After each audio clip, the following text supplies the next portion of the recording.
Hi seniors! Today we're going to practice adding integers.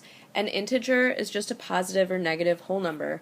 For example, 5, -3, 147, -79. All of those are examples of integers. Non-integers would be 1/3 because that's not a whole number. -48 cents because that has a decimal. So they have to be whole numbers. For example, if I had -10 plus 6, the way that I would solve that is I want to think about this a couple different ways. One way is in terms of money. This is like you borrowed money. -10 means you owe somebody money. Plus 6 means you've paid them back $6. But if you borrowed 10, that's more than what you've paid back, so that means you still owed them money. Your answer is going to be negative. If you borrow $10 from me and then you pay me back $6, most of you can do this in your head, you owe me $4. The reason why that works is because, let's just say, all of these little negative signs represent $1 that you borrowed. There's 10 of them. And then here, these positive signs represent $1 that you paid back. If I say +1 -1, that's a 0. So any of these pairs, plus and minus pairs, that I can put together, these pairs together equal 0.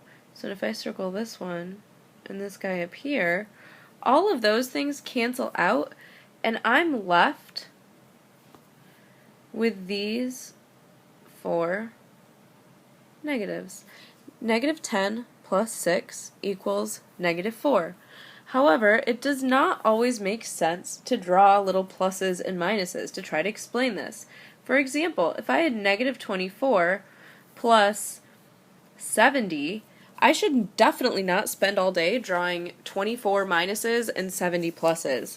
What you can say is if the signs are different, so if one number is negative and one number is positive, find the difference. If the signs are different, find the difference. And difference means subtract. So take the greater digits, which in this case would be 70, and subtract the smaller digits, 24. 70 minus 24 is 46.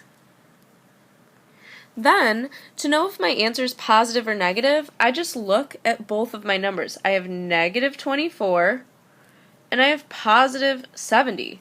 Which one's bigger?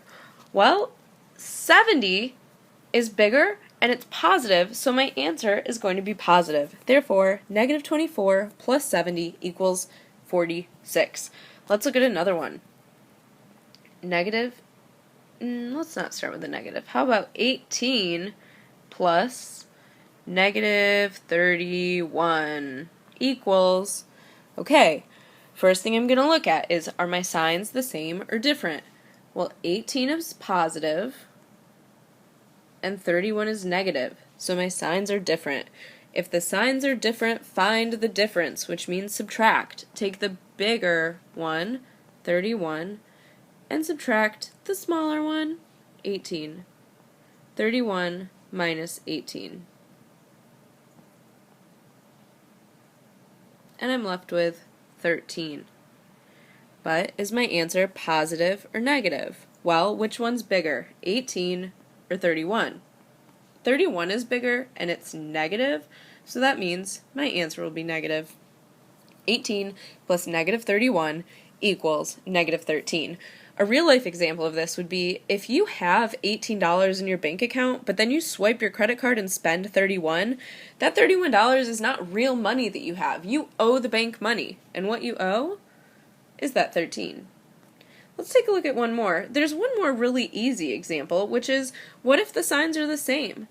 What if I have -5 plus -11? Well, this is like you borrowed $5 from me, then you borrowed 11 more, you borrowed a total of $16, and money you borrow, or money you owe, is negative.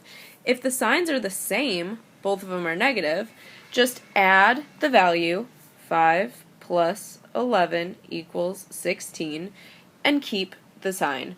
My sign of both of these numbers is negative, so my answer is negative. It's time for you to practice.